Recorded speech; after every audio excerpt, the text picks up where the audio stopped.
Hello, this is Sonara. This is Barry. And we're reading the County Press for Friday, the 22nd of September 2017. But first, there's some society news. On Tuesday, there will be 2 coffee mornings held in aid of the Society on Tuesday, the 26th of September. The first in the West Wight at the end of the Line Cafe, Yarmouth, from 10:30 a.m. to 12 p.m, and the second in Bembridge at the Cloisters from 10:15 a.m. to 12 o'clock. Please go along and support these if you're able. The dolphins will be swimming this coming Tuesday evening on the 26th of September at the Waterside Pool in Ryde. The swimming group has sole use of the pool during the session, and there are lifeguards in attendance. If you are interested in joining the group, please contact the Society to advise us of your swimming ability and for us to advise the Waterside Pool. On Wednesday, the weekly coffee morning will be held as usual to support the Society this Wednesday, 27th of September. The coffee mornings are not just for blind and partially sighted people. Anybody can come along and have a cup of coffee or tea, as well as a piece of cake. The Owls will also be meeting on Wednesday, 27th of September at 2 p.m. in Millbrook House. The speaker for this week's meeting is Derek Sprake, and he will be talking about what the paper said. The group lasts approximately 45 minutes, which is then followed by tea or coffee and cake. For forthcoming speakers, please visit our website at www.iwsb.org.uk. The bowling group will be meeting at LA Bowl in Ryde on Wednesday, 27th of September at 2 p.m. The cost is £3.95 for 2 games. This group is open to all visually impaired people. Please note, there is no transport for this group. Thursday. On Thursday, the 28th of September, the Knitters and Natterers will be meeting at Millbrook House. The group meets at 10:30 a.m. till 2 p.m. As well as the knitting, there is plenty of nattering, and in the afternoon, volunteers come in to read to the group. Friday. Please note that there is no Striders event on Friday, 29th of September. They met last week on the 22nd of September, which was a week earlier than usual. On Saturday, 30th of September, there will be a fellowship meeting at Bethany Evangelical Church in Union Street, Newport, starting at 3 p.m. The speaker this month is Mr. Robert Wills. There will be hymns, a quiz, story reading, and a short Christian message, followed by tea. A collection will be taken from which donations are made to the Torch Trust for the Blind. Large print and braille is available. For further details, please contact Jackie Moore on 520797. And any other news. The story writing competition is gathering momentum, so if you're feeling creative, why not enter, as there are some great prizes to be won. Chris Kane has produced a video promo, which you can hear later in the news. Wight Harmony have very kindly reserved 24 accessible seats for IWSB service users at Medina Theatre for their show on Friday, 20th of October at 7:30 p.m. Several other well-known island singing groups will be performing on the evening. We are inviting expressions of interest to be passed to Laura Jasper, Centre Administrator, on 522205, or email inquiries at iwsb.org.uk by Monday the 9th of October 2017. Transport may also be provided by IWSB once we have an idea of interest and numbers. Tickets cost £10 for adults and £8 for OAPs.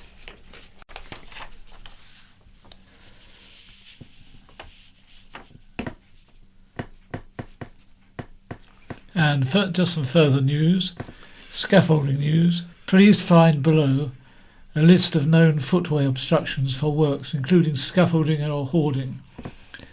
We are unable to include end dates, as many are extended on a week-by-week basis. Also included are tables and chairs permits that have been issued in the past week. Also Sandown/Shanklin area, current scaffolds, Lloyds Bank, Regent Street, Shanklin, Carlton Hotel, Esplanade, Sandown.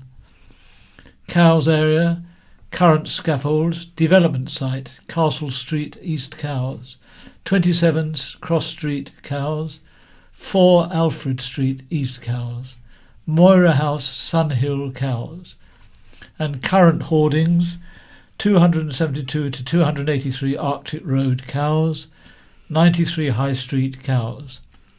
New scaffolds, 3 Bell Cottages, Medina Road, Cowes, due up on the 28th of September. Pelham House, 9 Bath Road, Cowes, due up 6th of October.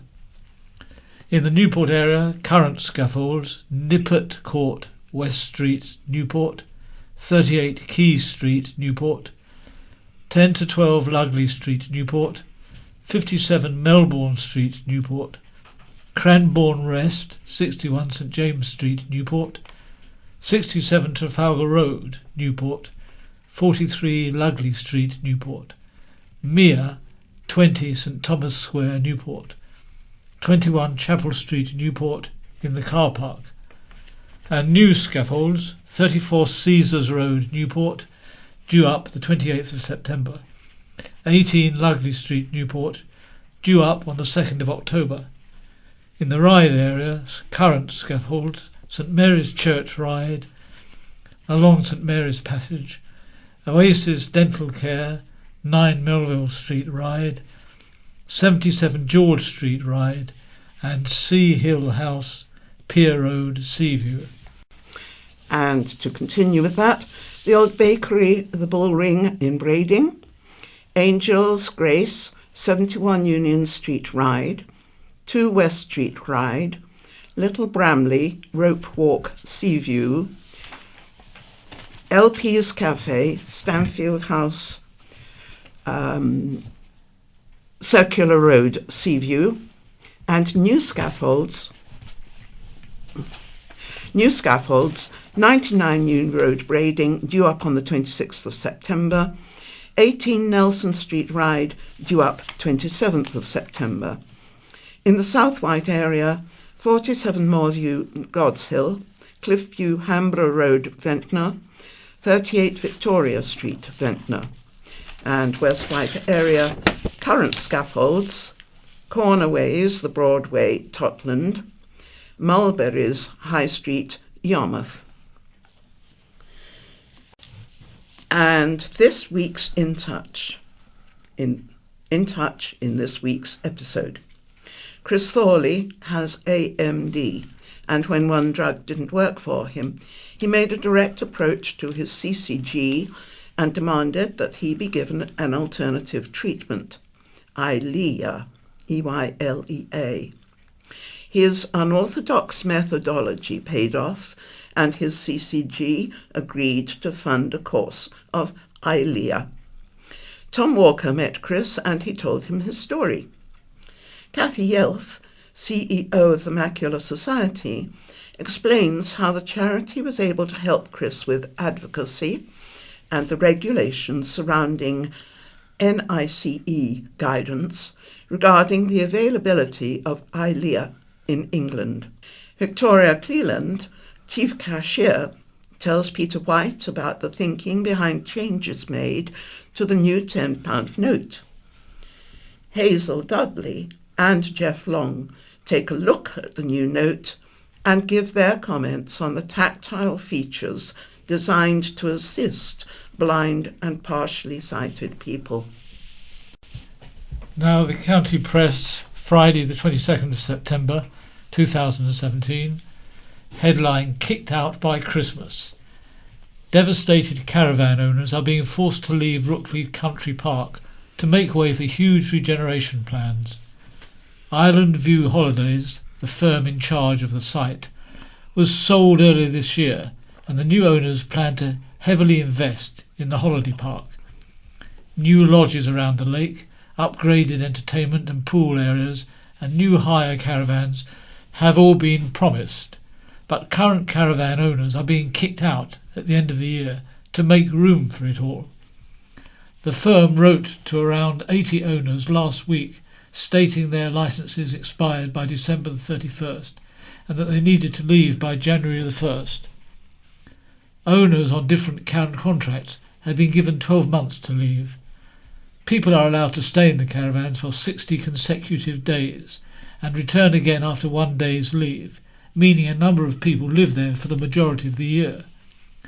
Paul St. John Martin and his wife Sue bought a 2-year-old caravan for £30,000 last year as a holiday home and spent a further £14,000 on outdoor decking. Paul from Blackwater said, "People are extremely upset. There's a lot of money being lost by people who can't afford to lose it. There are people up here who have cancer, and there are people who have all their money tied up in these caravans. It's a horrific minefield of personal dilemmas.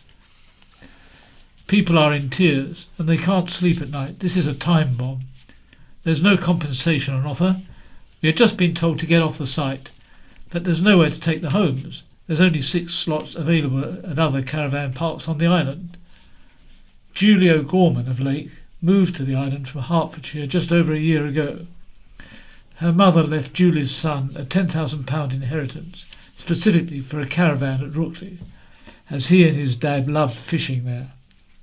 Julie said, "We bought a van in need of renovation and spent last winter completely refurbishing it to a good standard, and had a great year renting it out to cover site fees and using it ourselves.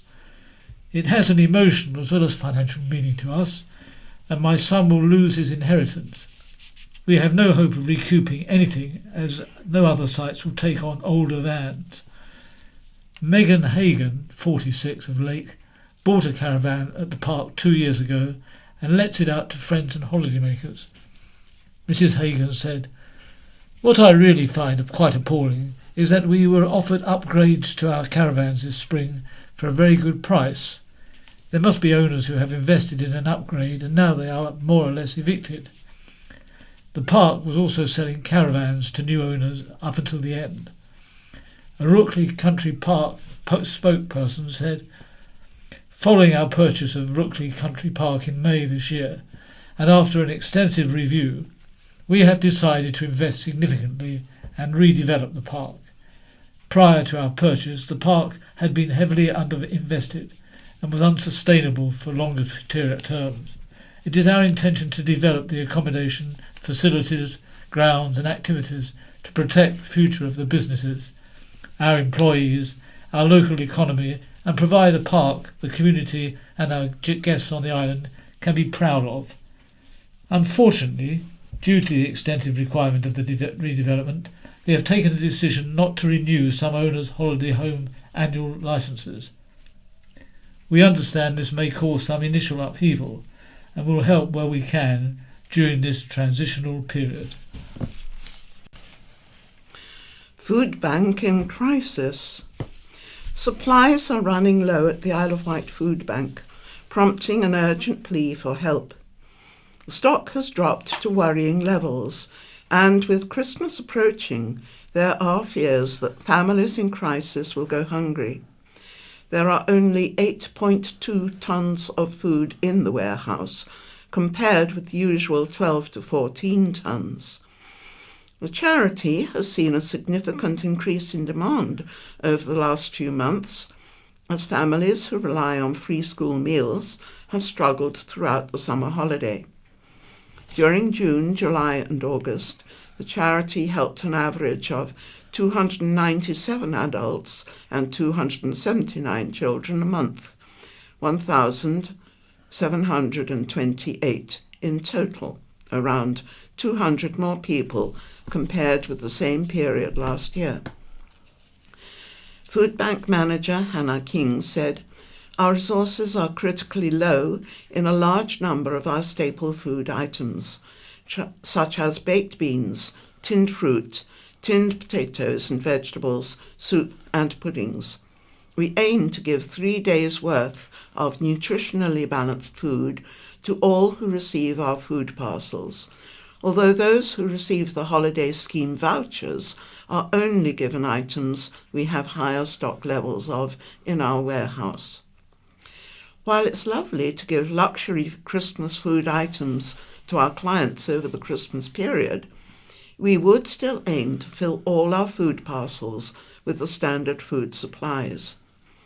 In December 2015, the charity helped 136 people with its holiday scheme, which increased to 466 the following year. Volunteers are anticipating an even greater demand this year, on top of the 700 to 800 people it would usually help during the month. Food can be donated at many supermarkets and the Isle of Wight Food Bank Centre in Love Lane in Cowes.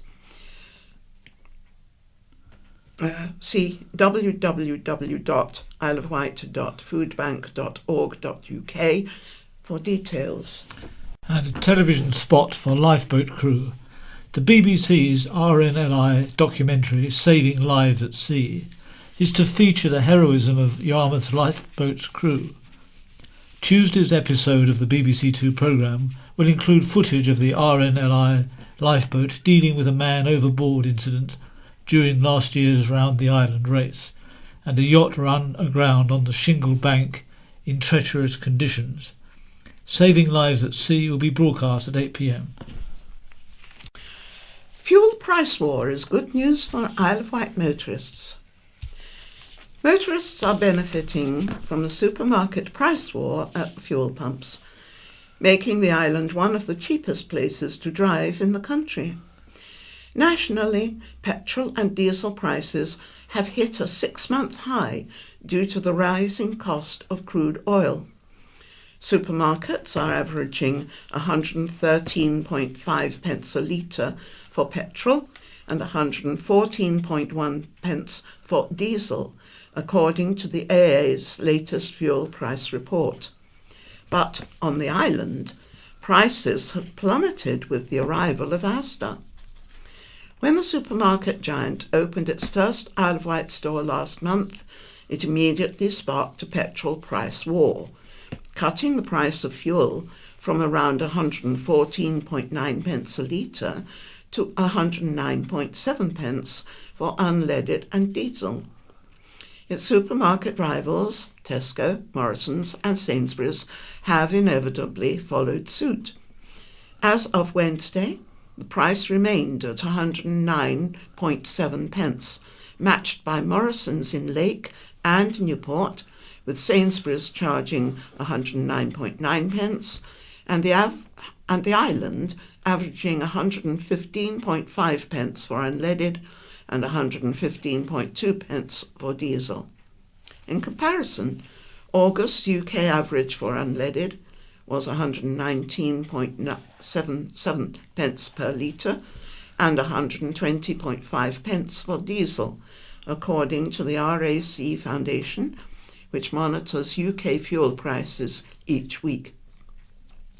The island's independent and oil company-owned petrol stations, well used to the occasional price war, are averaging around 120 pence per litre, with the highest spotted at Whitwell Garage, which quoted 126.9 pence for unleaded. Cat Marvin of Westridge Garage Ride said, "Since Asda arrived, sales have only gone down a fraction, as most of our customers are loyal." Nick Newton of Freshwater Garage added, "It sounds silly, but a price war doesn't really affect us. For the sake of a few pennies, we still get our regulars.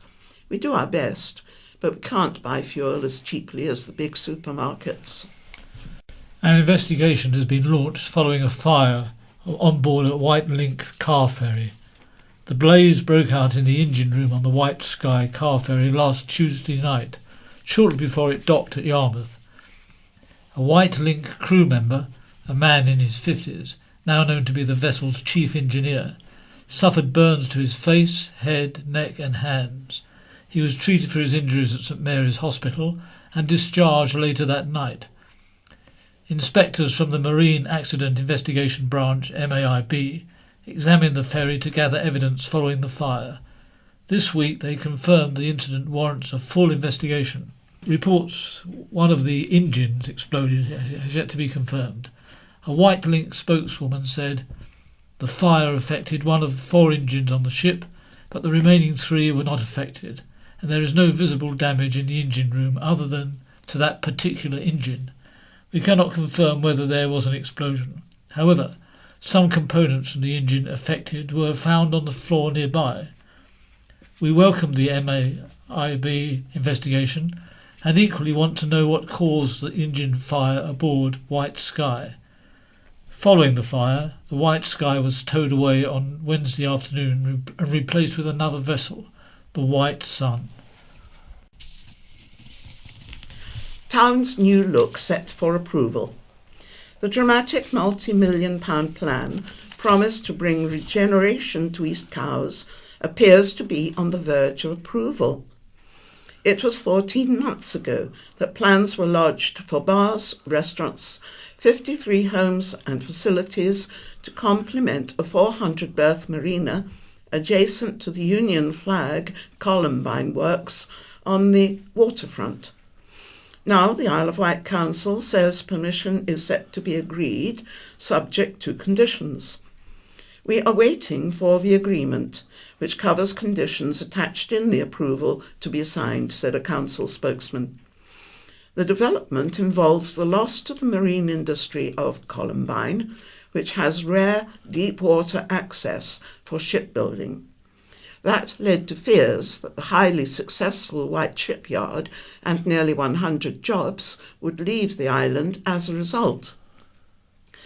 Isle of Wight MP Bob Seeley and council leader Councillor Dave Stewart are calling for government help to secure the future of shipbuilding here by assisting the replacement Kingston Marine Park, where development has stalled.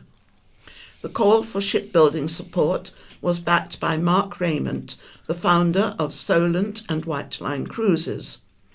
Already he has to take his craft to Hythe for repairs because there is no deep water slipway available on the Medina equipped with a hoist to get his vessel out of the water. It appears we're losing Columbine, we could lose Medina Yard, and we have lost 2 other Cowes slipways, he said. Mr. Raymond, a Cowes Harbour Commissioner for 14 years, who has masterminded construction of many of the fleet's 11 vessels, said, "There is hardly anywhere left with deep water for shipbuilders and repairers to go." No comment could be obtained from the Hong Kong-based Victoria Quays Estate Limited or Camper and Nicholson's over their planned development timescale. Red Funnel, too, has yet to reveal when it is going ahead with its redevelopment and exactly what it will contain. And species of damselfly, never found before on the Isle of Wight, was discovered this summer near Yarmouth. With only a toehold at a few sites in England, the detection of a new breeding population is a significant discovery for the species in the United Kingdom. Since the initial find, further investigation work has also unearthed photographs which show the southern emerald damselfly to have been present on the island since 2015, but it had gone unnoticed until now. It is one of 4 species of emerald damselflies found in the United Kingdom, all of which look very similar. However, subtle differences in body markings allow a trained eye to tell these dainty insects apart. Adrian Parr, migrant dragonfly project coordinator for the British Dragonfly Society, said, "This is a very important find of a species that first appeared in Britain only as recently as 2002. And this article is accompanied by an extraordinary picture of this creature. The island set to buy £100 million property. It's hard to imagine Isle of Wight councillors pulling pints, but they could end up owning a pub, or perhaps a hotel, office block, shops, factories, and even student digs, after they agreed to invest £100 million in the property market. At Wednesday's council meeting, members approved plans to team up with Portsmouth City Council and establish a commercial property portfolio, which could realise returns of £5 million a year to protect public services. It was carried by the Conservative majority and approved by 24 votes to 7, with 5 abstentions. Several opposition councillors spoke against the idea, even though it was originally proposed by the island independents when they were in power, warning the administration not to gamble with taxpayers' money. The bulk of the £100 million will be invested in low-risk industrial, office and retail properties, offering a steady return, while up to 30% will be spent on higher-risk properties, such as pubs, hotels, student accommodation and healthcare facilities. A report submitted to the meeting said that cash-strapped councils had to become more innovative and commercially savvy and find new ways of generating income to plug budget deficits. But credit agency Moody's has warned councils are building up dangerous levels of risk and debt as they turn to inherently uncertain commercial ventures. Delegated decisions on buying properties will be made by Chief Executive John Metcalfe and Finance Officer Chris Ward, in consultation with Cabinet Member for Resources, Councillor Stuart Hutchinson, as referring them to a committee was deemed too time-consuming, prompting concerns about a lack of security. And what the councillors said. Councillor Stuart Hutchinson: councils are gilt-edged. We can borrow at very low rates of interest.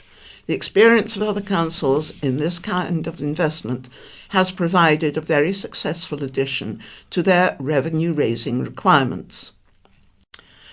Councillor Michael Lilly, Green: we don't need a crystal ball to see how this could end up. Look at Newport. It would be folly to invest in commercial property. Other councils have done this, but we're going into the sweet shop when all the goodies are gone. And Councillor Reg Barry, Lib Dem: you say there's a guaranteed level of return, but there is no such thing as a risk-free investment. If there's a drop in the market, we could be looking at serious problems. And finally, another Lib Dem, Councillor Andrew Garrett: are our memories so short that we don't remember the financial crisis? This isn't a game of Monopoly.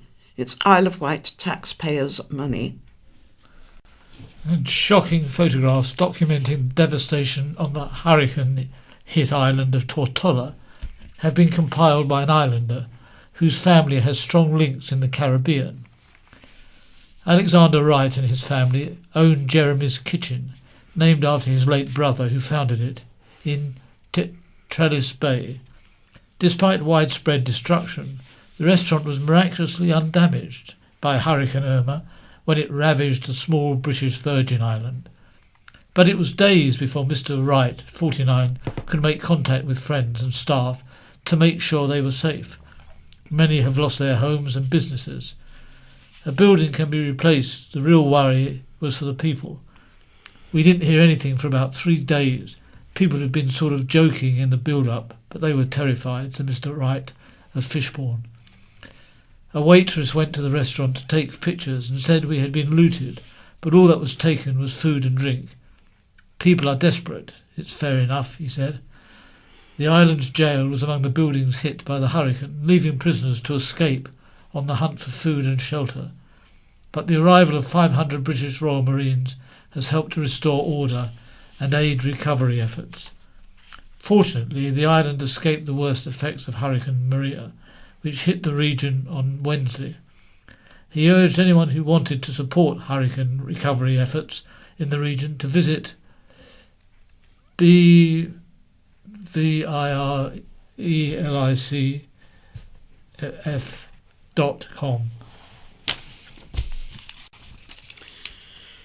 John helps Irma victims.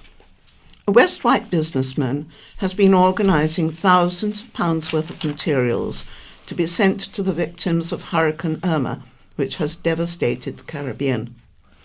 John Colcutt of Yarmouth, who is renowned for his annual charity Towers Party, has been constantly on the phone asking for companies throughout the country to donate shelter boxes and roofing to help people who've been left homeless. Among companies that have contributed to the appeal are Sydenham's Newport, managed by Aaron Rolfe. It's the 12th worldwide natural disaster that John has been involved in, having previously helped in countries like Iraq, Haiti, and India.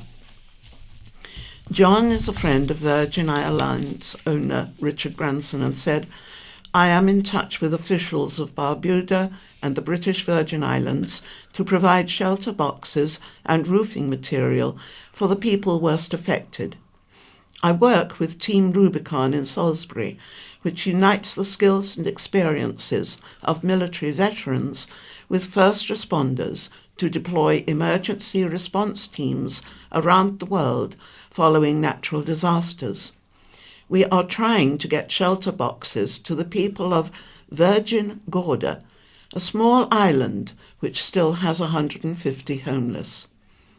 The shelter boxes are polythene tents with water purification systems which can sleep 10. If people do not have access to clean water, then cholera could spread, and that would be another disaster.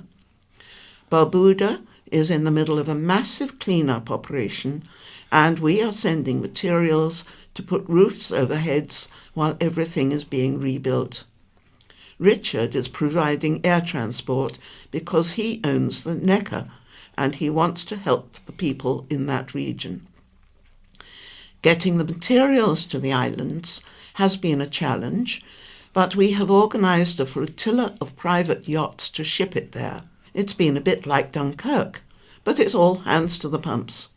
The response from everyone has been magnificent." And no compensation for cars damaged on ferry. Passengers whose cars were damaged on the floating bridge have been warned not to expect an Isle of Wight council payout. Red-faced council bosses were forced to suspend the service just hours after its relaunch in May, after it ran aground.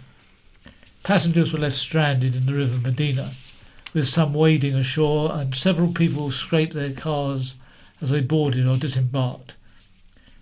Mike Cooper damaged the front of his Peugeot, detaching the bumper. Faced with an estimated repair of £400 to £500, he filled in a claim form on the council website. This week he received an email saying the council would not pay compensation while negotiations were ongoing with companies responsible for designing and building the £3.2 million problem-plagued vessel. In the letter, the council's legal services department said negotiations are ongoing with the naval architects and the construction's contractors as to who, if anyone, should foot the bill. Compensation is not automatically paid, and it follows that not every event, mishap or accident in life is someone else's fault and should be compensated for. Mr. Cooper was advised to claim on his insurance, which he has refused to do, as it would bump up his premium. I drove down the slope and noted how steep it was. They only let a few cars on, then we were stuck on board for half an hour, then we had to turn round and drive off again, said Mr. Cooper, 77, a retired engineer of Ulverston Road, Whippingham. The car is still drivable. I had planned to fix it when the council paid for the repairs. I just wanted to use the ferry, which is run by the council. How can they say it's not their fault? Bring back the old ferry, I say. What a farce. £2.1 million. Just not enough. Schools boost won't cover rising costs, says union. Island schools are to receive an extra £2.1 million, but teaching unions say it's not enough to cover increasing costs. Following the introduction of a new funding formula, the Department for Education, DFE, has announced that island schools will receive a 3.2% increase over 2 years. Nationally, schools are set to receive an additional £1.3 billion. Education Secretary Justine Greening said, "A fairer funding formula will replace the outdated system, which saw our children to have very different amounts invested in their education purely because of where they were growing up. That was unacceptable." The formula, which includes an increase in the basic amount for every pupil, a £110,000 lump sum to help with fixed costs, and £26 million to help rural and isolated schools, will come into effect next year. But Peter Shreve, Wight Secretary of the ATL branch of the National Education Union, NEU, said, "Justine Greening has failed schools, pupils and parents." The government has been promising fairer funding for years, but has instead been cutting funding in real terms. This has resulted in larger class sizes, a reduced curriculum and fewer teachers, resources and materials. We are not reassured that all schools will receive the financial help they need, and increasing costs will still outweigh any improvements. She has made no long-term funding commitments. Schools need to be able to plan for the future. According to the union's www.schoolcuts.org.uk website, island schools are facing an overall budget cut of more than £6.5 million by 2021. The DFE said it did not recognise the figure, but was unable to provide its own funding projections beyond the next 2 years. NEC members and parents from the island will lobby Parliament on October 24th to call for more funding. And additional to that, support designed to drive up Ofsted ratings in 4 years. Bespoke support packages will be provided to every school to drive up standards. The Isle of Wight Council has published its School Improvement Strategy, Delivering Educational Excellence, which sets out a range of measures to ensure that every island school has a good or outstanding Ofsted rating within 4 years. They include launching a targeted recruitment campaign, providing teacher training and helping schools manage finances, funded by a £300,000 dedicated school improvement budget. A report presented to last Thursday's Cabinet meeting, where members noted the plan, stated, "The island deserves an education system that is a source of pride to every learner, parent or carer, educator, business and member of the community. The realisation of this ambition would greatly enhance the quality of life, economic prosperity and social cohesion of the island." An impressive £20,000 was presented to the Stroke Association by the Martin Poynter Trust. The trusts, set up in memory of Martin, a well-known island firefighter who died of a stroke in 2015, raised the almighty sum over a year and a half with a string of successful fundraisers. Claire Poynter, Martin's sister, said, "It was so humbling to present the cheque. Martin was such a popular man, and everyone has been so generous. It made me overwhelmingly proud to know we are going to be able to help stroke survivors. The Martin Poynter Trust also holds awareness events and blood pressure tests with the Stroke Association, and will be holding another in November at Key Arts, date yet to be confirmed. Pilot blames himself for crash landing. A pilot has blamed himself in an official air crash report for a crash landing at the Isle of Wight Airport, Sandown, earlier this year. The crash left his aircraft badly damaged, but he and his 3 passengers walked away unhurt. The incident happened as the 1981-built dark blue and gold Cherokee Warrior, registration GBNRG, owned by Glen Aviation Limited of Staines, attempted to land at Sandown at noon on May the 7th. The 21-year-old pilot, who had just 60 hours flying experience, has told crash investigators he considers he was to blame for what happened. The newly published Air Accident Investigation Branch report said when the pilot attempted to land, he touched down on the runway late. It continues, he, considering he had enough runway to continue, but acknowledged in hindsight he should have performed a go-around, i.e. aborted the landing attempt and gone round the circuit to attempt another at this point. After the initial touchdown, the aircraft bounced, further reducing the landing distance available. The pilot then considered the safer option was to continue the landing. Once on the ground, he applied full brake pressure, but the aircraft rolled off the end of the runway at slow speed into wasteland and some brambles. The pilot considered the cause of the accident was pilot error due to a poor approach and not making the decision to perform a go-around. The report says the aircraft suffered damage to the propeller, engine, landing gear and 1 wing in the crash. And police probe a vehicle paint attack. Paint was thrown over a parked Land Rover at Cranmore on Saturday night. Police are investigating the incident of criminal damage at Ningwood Hill and are appealing for anyone who might have information.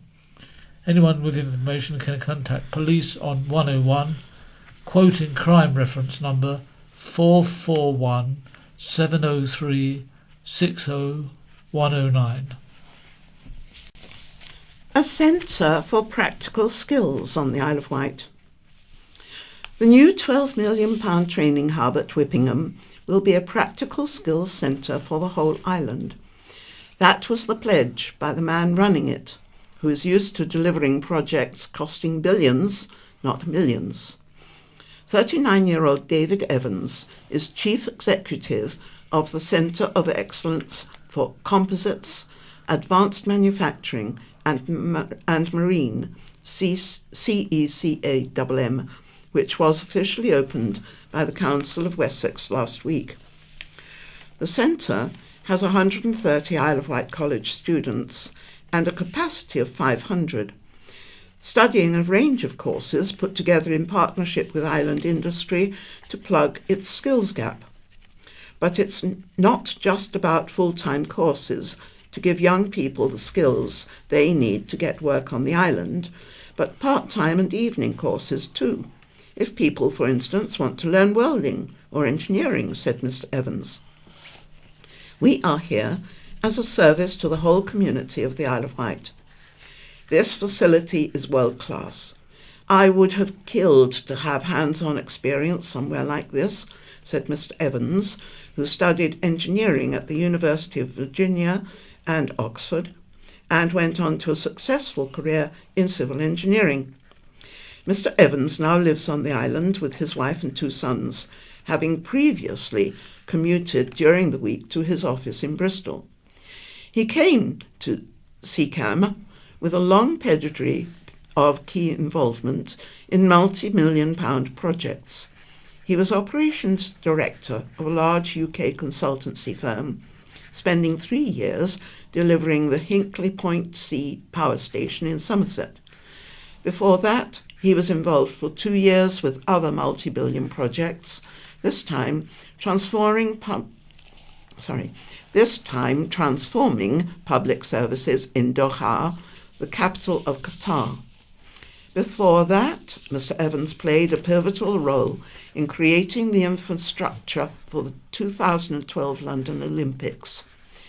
While CCAM is dwarfed by these projects, he sees it as being of key importance to the island.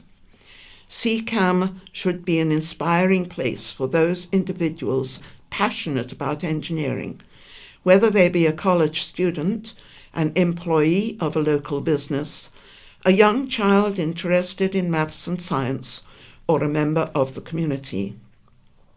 Our main goals are to make life easier for existing island businesses to get the qualified staff they require, support the establishment of their businesses, and help island students realise their career ambitions. And that's all we have time for, so it's goodbye from Sinara. I'm wishing you all a very happy weekend. Cheerio from Barry.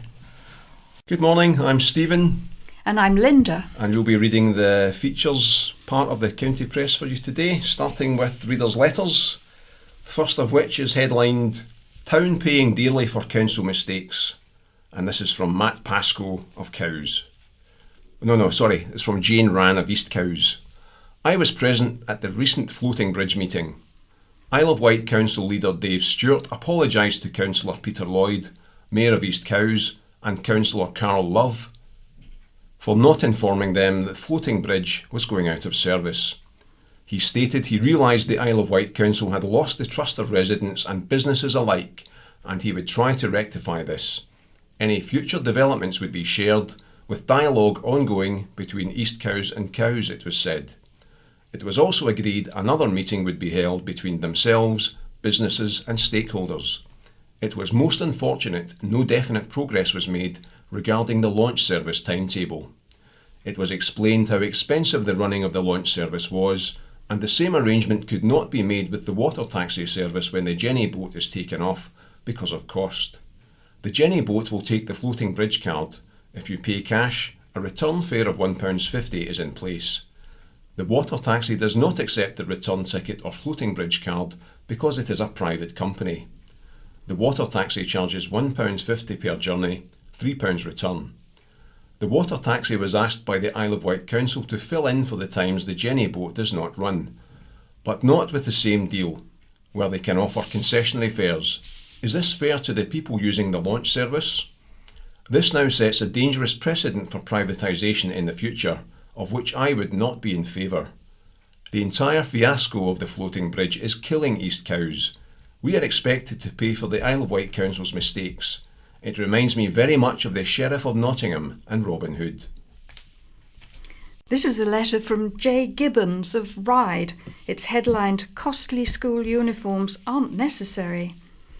Rebecca Roncoroni does well with her research to draw attention to the school uniforms arrangement scandal. This has been going on for 60 years, to my knowledge, and is well entrenched. It results in hard-pressed parents having to pay over the odds for kit, and many parents will be reluctant to make a fuss for fear of repercussions or embarrassment to their children. But what she does not say is as important as what she does. Hypothetically, if a head teacher, or whoever decides these things, appoints one retailer as the sole acceptable supplier, they could be in a position to accept secret commissions, kickbacks, from that supplier. Such money could go straight into the head teacher's pocket or into a slush fund, which receives no proper audit or checking. That likelihood is much lessened if 2 or 3 alternative suppliers were appointed. One would think that they would appoint 3 suppliers, if only to show that they have clean hands. It's no surprise to anyone the schools ignore the advice given by the authorities quoted. Exhortation doesn't work, rules and penalties do. More power to your quill, madame. And now a letter from Tim Cooper, Director of Able Connections Limited of Newport, headlined, Underperforming Economy Affects Everyone's Quality of Life.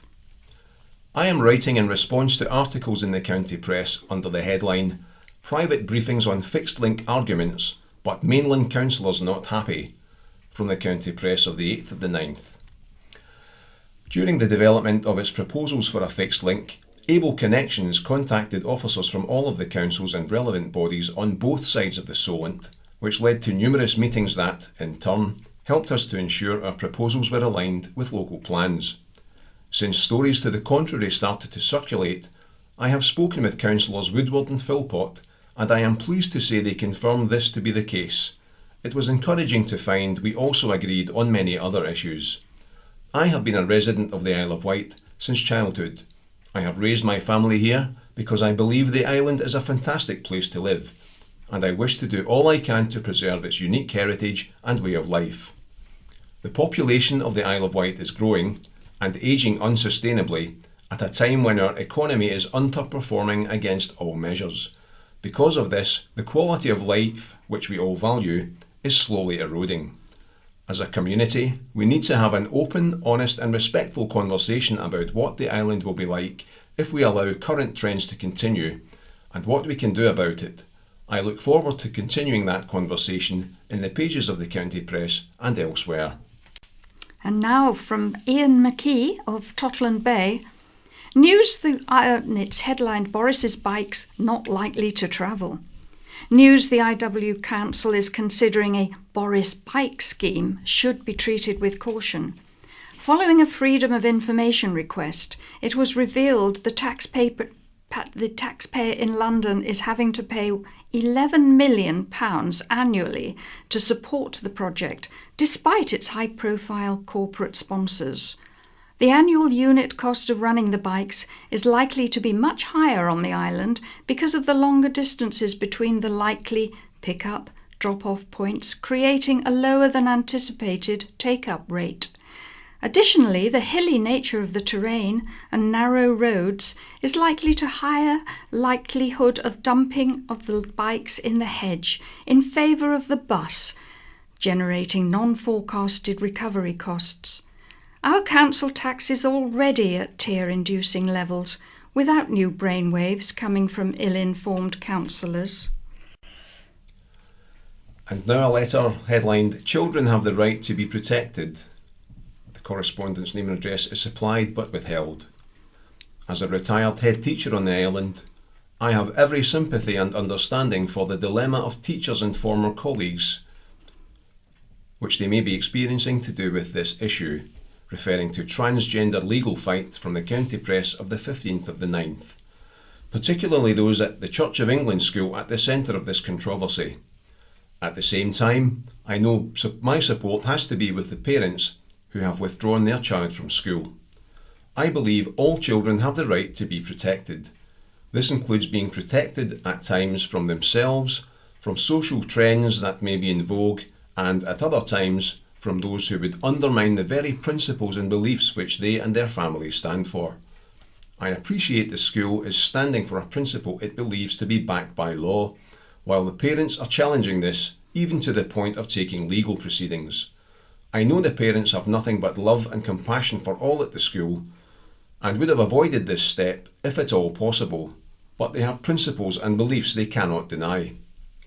My hope is there will be a legal clarification of the extent to which the Equalities Act to do with gender is deemed to apply to children, and in particular young children of primary school age. I hope there can be a way forward found which enables the protection of all children. And now from Frank Cook of Cowes, a cost too far? The new Queensferry Bridge in Scotland is 1.2 miles long and cost £1.3 billion. Read that again, 1.3 billion. In 2011, the Hindhead Tunnel, which is 1.1 miles long, cost £371 million. A Solent bridge or tunnel, which would be in the region of at least 4 miles from end to end, cost unknown. We are talking more than lottery money. That says all we need to know. And now the looking back column, starting with news from 100 years old. Hang on a sec, we have one more letter to read. Is Isle of Wight bunting imported? From J.E. Foreman of Freshwater. While I was glad to read from the County Press of the 15th of the 9th of 17, page 4, the Isle of Wight bunting has arrived in time for the big day, Isle of Wight Day, the word customs did concern me.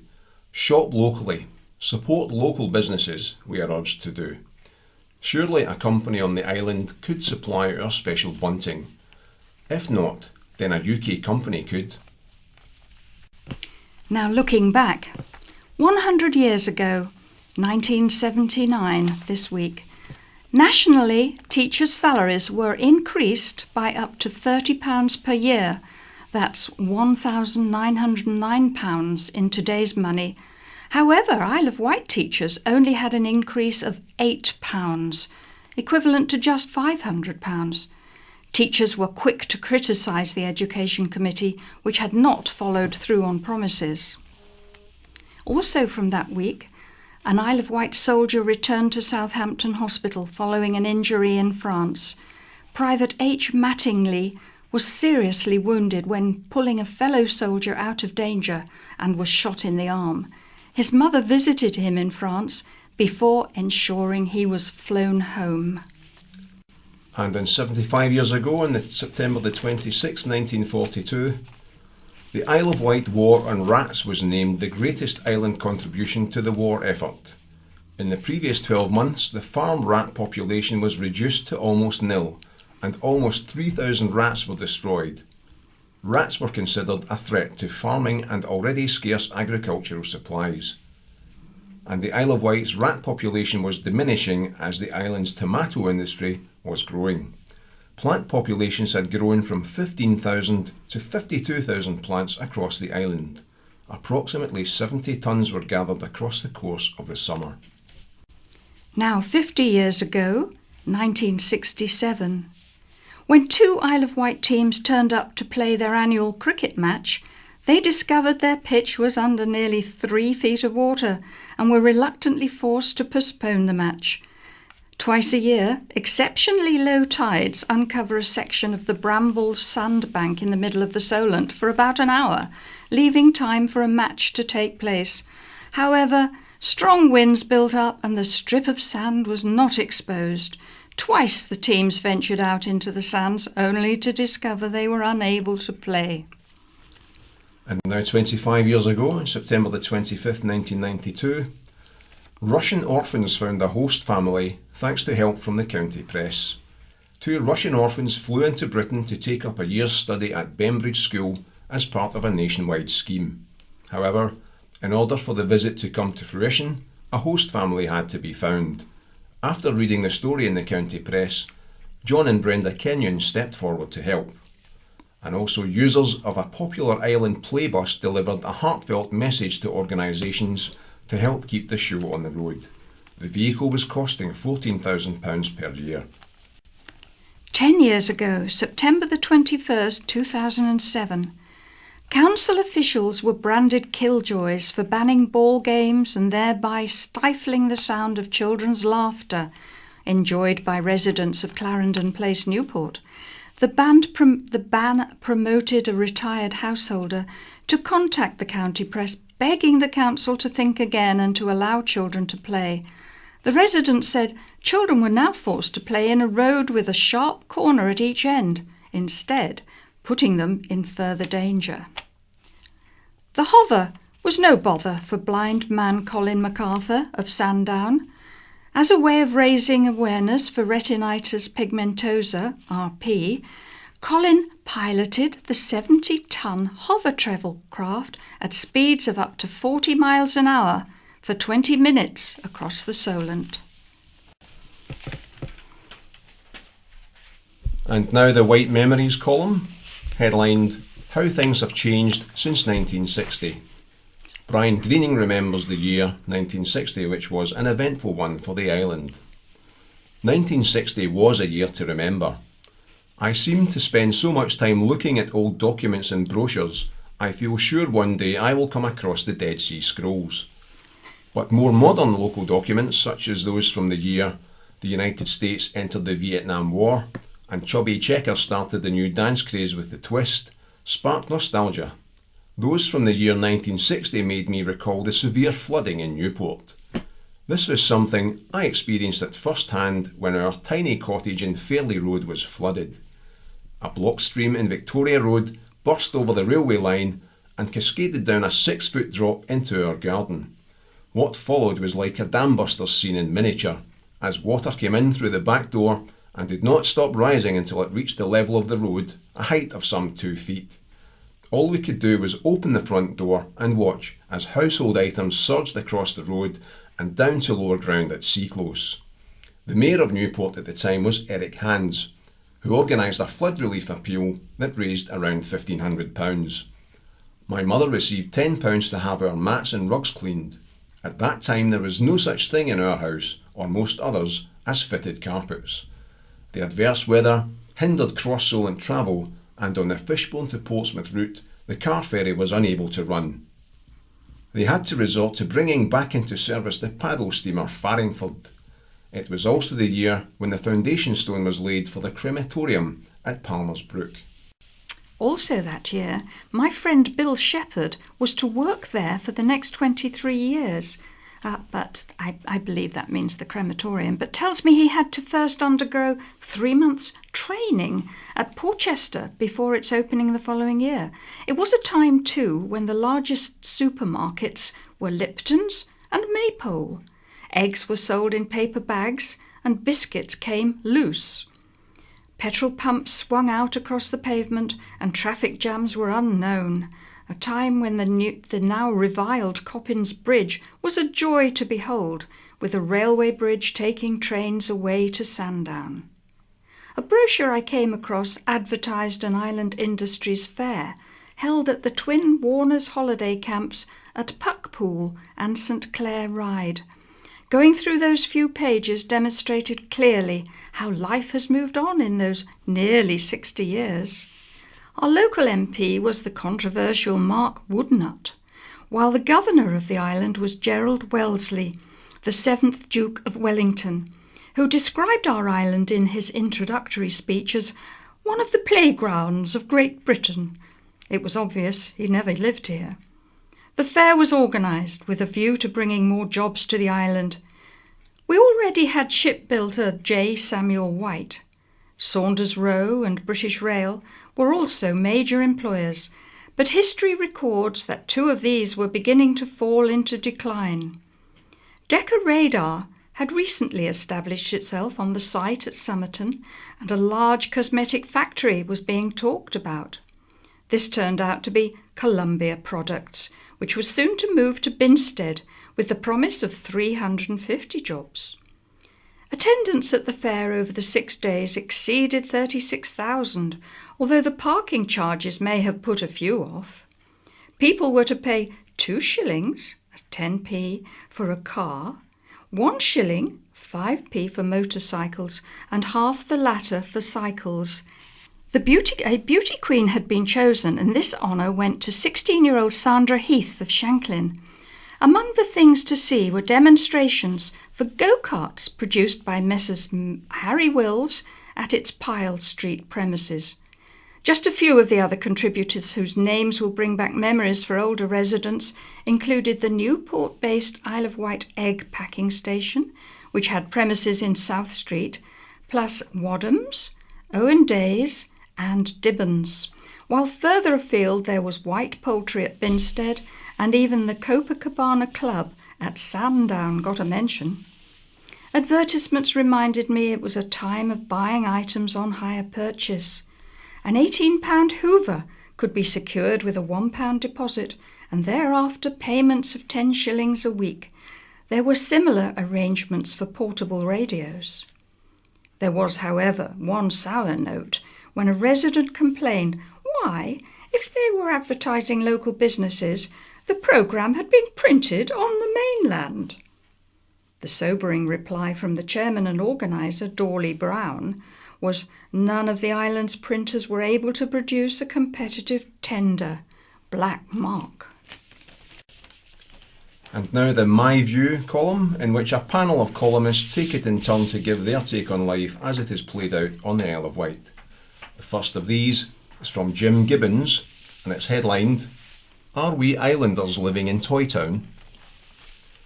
You see before you, I'm speaking figuratively of course, unless you are indeed the person sitting across from me, which I like to think is statistically unlikely, but if it is so, I've put the kettle on. Fancy a cup of tea, love? A contented columnist, a happy bunny, a wordsmith whose cup runneth over. You are agog, I feel it over the ether, and I'll explain. I have acquired a large, heavy book containing all the Toy Town stories which I listened to and later read in my youth, before most of you were a twinkle in your father's eye. I have written previously in the letters column about the consolation which Children's Hour on the radio brought to youngsters in bad times, and the best of the crop was Toy Town. This was the invention of one S.G. Hume Beeman, who came from a literary family, but was good with his hands, and produced a series of wooden toys which sold well locally. He devised stories to fit the characters. Eventually, Beeman submitted his stories to the BBC, which practically bit his hand off to broadcast them to a wider world. And what a wide world it was. There was little else for children on the radio, and Children's Hour had a huge listenership before, after, but especially during the Second World War, when it brought solace to children torn from home and separated from their parents. Later, I believe the stories were put out on TV, but I was too old for that. I'm younger now. Actors spoke for the characters, and a narrator set the scene and filled the gaps between conversations. The main characters were Larry the Lamb, no, forget the actor from EastEnders and Gavin and Stacey, and Dennis the Dachshund. Larry was voiced, words interspersed with low bars, it's radio don't forget, by Derek McCulloch, aka Monko Mac, which sounds rather sinister these days, but the compers and conmares were all uncle this and auntie that. Dennis the Dachshund, in honour of his ancestry, spoke his words as if they had just been translated, word for word, from German. Long, rolling sentences with verbs cascading at the end. I don't recall the actor's name. If an actor for a favourite character had to be changed, there were howls of English from all over the country, which was quite a problem for the BBC. The next most important character was the Mayor of Toy Town, always described as wearing his gold chain of office and usually found in his office playing noughts and crosses and wondering how long to tea time before being interrupted by his secretary or the policeman. The mayor was voiced by Felix Felton. Several plots related to his dealings with his counterpart at the neighbouring town of Arkville. They once fought a duel with air guns and feathered darts. Relations were always strained, and the towns were sometimes at war with musket and cannon involved. The Radio Times published pictures of the characters, and illustrated books of the stories were later produced. So we all had pictures in our mind as we listened to the two mayors address each other as Toy Town and Arkville. Whenever I see pictures now of island mayors with town criers, maces and chains of office, my mind is drawn back to Toy Town. I wonder if our own island mayors address each other as Ryde and Newport. Other characters included Ernest the policeman, who attempted to keep order in the town. Miscreants were required to give him their names and addresses, which he solemnly wrote down in his official notebook, which sounds a bit like the suspended sentences our own lawmakers dole out. He rather fancied himself as a deputy mayor when the mayor was away and made free with the mayoral coach. Mr. Grouser, he, well, groused.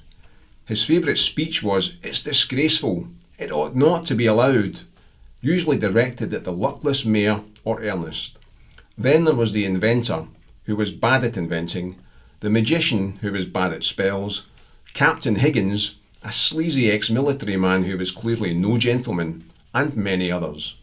The titles of the episodes were themselves masterpieces. Who could resist Dirty Work at the Dog and Whistle? Dreadful Doings in Ark Street, Golf Toy Town Rules, or Frightfulness at the Theatre Royal. My mind salivates. Come to think of it, the Theatre Royal as illustrated looks remarkably like Ryde Theatre. Could it be that? No, perish the thought. And now Catherine James writes about learning from the past. When I was a nipper, there was much talk of pollution and acid rain. damage caused by aerosol propellants and litter.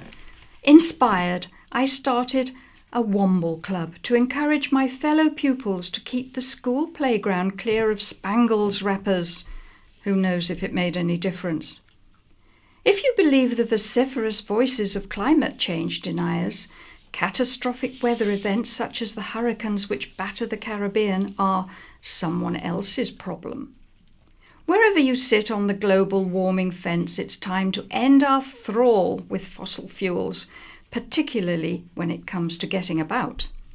In previous columns, I have eulogized about the delights of using sustainable transport. I take the bus, ride Shanks's pony, and my chrome is shining just like an icicle when I ride around town on my old lady bicycle. Of course, cycling on the Isle of Wight is only really a pleasure if you're fit. When I moved here, I brought my 3-geared racing bike with me, fine for pootling around Pompey's streets, but useless when encountering the tiniest of undulations. My new bike has a heap of gears, but cycling is still blooming hard work. For old ducks like me, an electric bike might be the answer. In fact, there must be something in electric vehicles, as progressive governments are calling for all cars to be electric in the near future.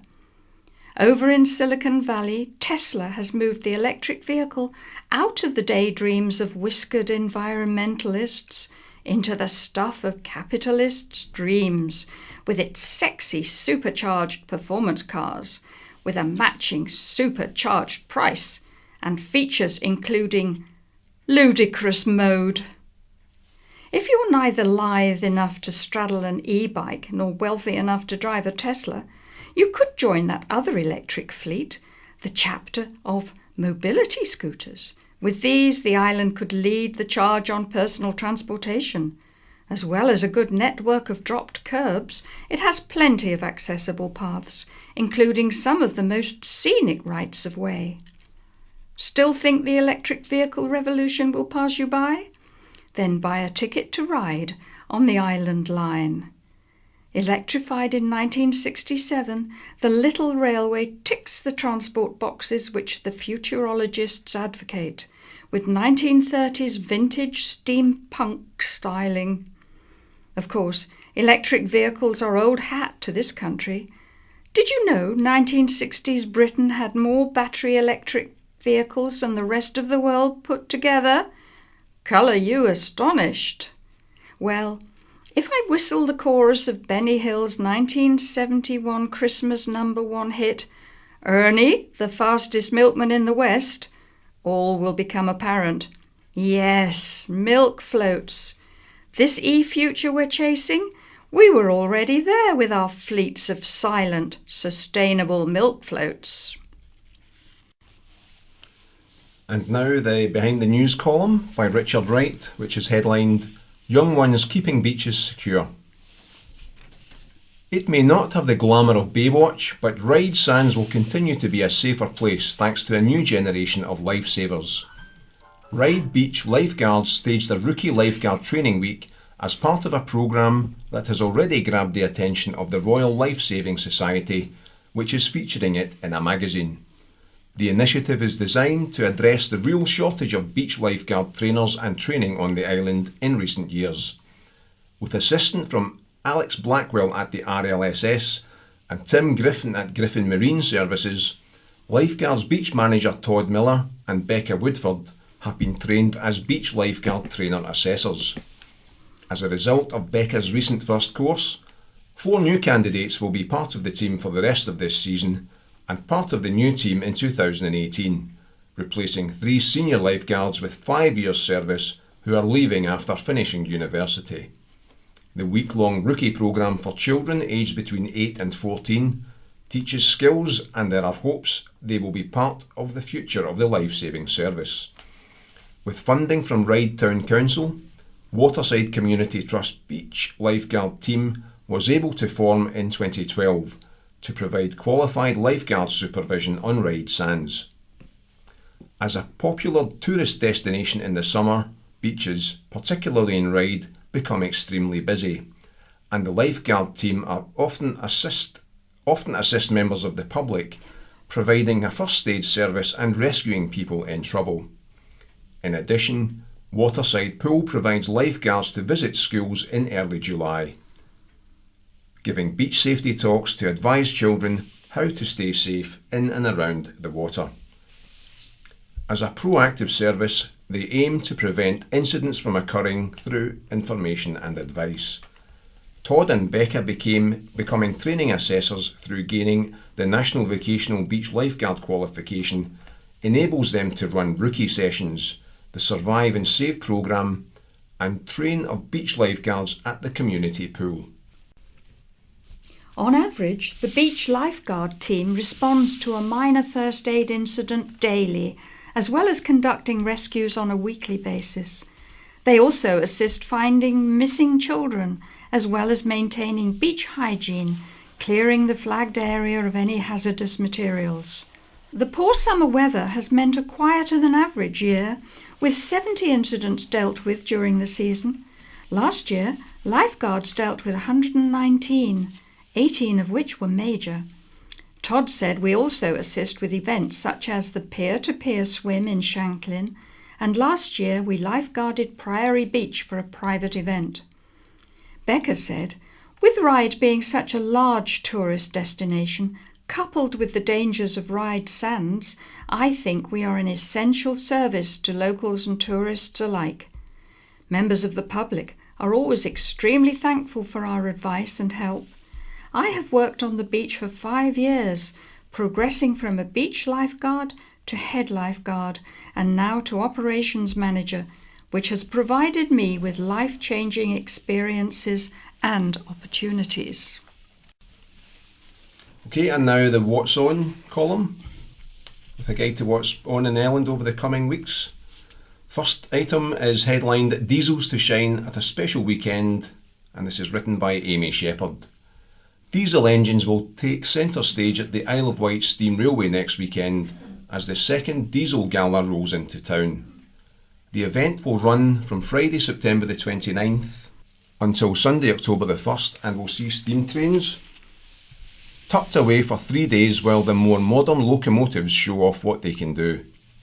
The highlight of the event will be the unique opportunity to see a Class 33 locomotive operating here on the island. The 202 entered service in 1962 and was withdrawn in 1998. Passenger trains will also be hauled by the impressive BR Class 03 D2059, which was built in Doncaster in 1959, and there will be the opportunity to enjoy a brake van ride around the sidings behind D2554, which was built in 1956. The Train Story Discovery Centre, refreshment room and railway shop will be open, and there will be a real ale bar open on the show field. Entry to the event will be £11.50 per adult, £6 per child and £29 per family when bought in advance online, or tickets will cost £13 per adult, £6.50 per child and £32.50 per family on the gate. If you wish to enter the Falconry Centre only, tickets cost £5 per adult and £3 per child. In the 2 days following the Diesel Gala, there will be a special experience opportunity for anyone who wants to enjoy a full round trip on the footplate of the Class 33. Following a briefing, attendees will join the footplate crew in the cab for approximately 45 minutes, observing the driver while you cover 10 miles of beautiful countryside. The cost of the trip will be £80 per person, which will include a souvenir certificate to mark the event. The railway will be closed to the public on this day, and no steam trains will be running. For more information about this extra special footplate experience, call Liz Taggart on 01983 885 924. And now, history of villages. Bonchurch Social Club will be kicking off its new season with a talk by Newport historian Brian Greening on the history of Chillerton, Gatcombe and Whitecroft. The talk is at St Wilfrid's Hall, Trinity Road, Ventnor on Monday at 7:30 p.m. The annual subscription remains at £3, plus a weekly charge of £1.50 for members. There is a charge for visitors. And now an item headlined Heavenly Harp Sounds in 4th Annual Festival. The 4th Annual Harp on Wight Festival will be held in Ryde next month.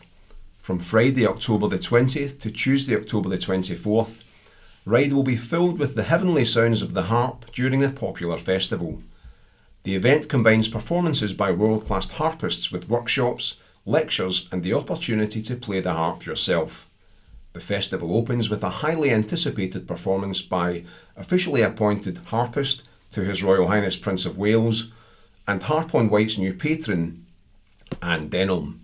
Anne will be exploring the diversity of the harp repertoire in her concert, The Many-Sided Harp, at All Saints Church on Friday evening.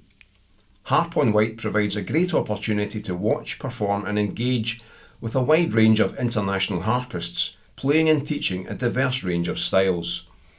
Highly respected Welsh harpists Robin Hugh Bowen on the Welsh triple harp and Ben Crichton Griffiths, jazz fusion, will hold concerts and teaching workshops. The concert and teaching programme also includes the highly entertaining and vivacious Italian harpist Adriano Sanginetto, Celtic harp virtuoso Savona Stevenson, and Jolande Cornelis from the Netherlands, who published 2 harp albums inspired by the island last year. The popular Saturday afternoon concert at All Saints Church features performances by leading young harpists Nolia Catunia from Spain and Nicolette Chin from Singapore. At the start of this event, the results of the festival's junior and senior composition competition will be announced. Harpist and competition judge Fran Barsby will then perform the winning entries. Throughout the festival, the box office at Ryde Methodist Church in Garfield Road will be open, and here you will find a wonderful free exhibition of harps. There will be 2 free afternoon pop-up concerts at the Royal Esplanade Hotel and opportunities for the public to try the harp. Running concurrently will be a 6-day harp making workshop at Quor Abbey with Breton harp maker Sylvestre Chabran. The harp festivities continue beyond October the 24th when, on Sunday, November 18th, in association with Harp on Wight, the Isle of Wight Symphony Orchestra will present From Russia with Love. The concert at Medina Theatre will also include a performance of Glier's Concerto for Harp and Orchestra, Op. 74, featuring harp soloist Oliver Vass. Please visit www.harponwight.co.uk or call 01983 730 930 for further information and to book concerts or workshops. And now, a guitarist's love of landscape. Richard Durrant's new show, Stringhenge, is coming to the island next Friday, September the 29th. Richard is an internationally acclaimed guitarist and composer who, since studying at the Royal College of Music, has performed his mix of classical, folk and jazz across the world. The show at the Key Arts, Newport, is an acoustic collection of music, visuals and artwork inspired by the British Isles. It includes performances on a 6-string concert guitar made from 5,000-year-old English oak and the Uffington tenor guitar. "I have a deep love of our landscape," said Richard. "When I'm up on the Sussex Downs, I often wish I could look inside the hills. When I play music, it's almost as if I can." Now an item headlined 70 years of making music. Vectis Brass celebrates its 70th anniversary with a reunion concert. Former players were invited to play in a huge concert led by 4 of the band's past musical directors. More than 50 players performed, ranging from founder member Mike Collis, who has played in the band since its formation, to the youngest members of the current youth band at the concert at Oakfield Primary School in Ryde. Former conductor Alan Ingram kicked off the afternoon as he led the band through his own composition, Vectis Isle, which became the band's signature march in 1979. The baton was then passed to Maurice Keat for a performance of Pirates of the Caribbean. Maurice was the band's conductor from 1975 to 1983, when it was known as the Ryde Concert Band.